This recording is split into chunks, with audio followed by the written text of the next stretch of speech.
I want to talk to you about a phrase that has stuck with me for a long time. If you lose money, you lose nothing. We live in a world where money is often seen as the ultimate measure of success. We're constantly reminded that having more money means having more freedom, more security, and more happiness. But is that really true? Think about it. If you lose money, what do you really lose? You lose a piece of paper, a digital transaction, a number in your bank account.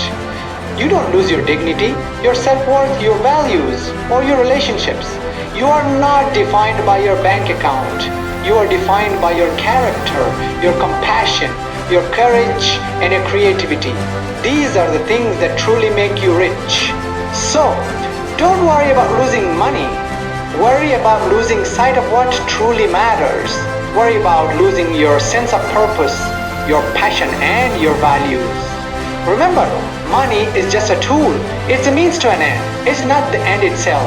Don't confuse the two. If you lose money, you lose nothing.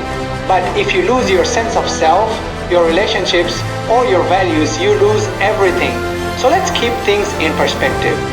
Let's focus on what truly matters. Let's build our lives on a foundation of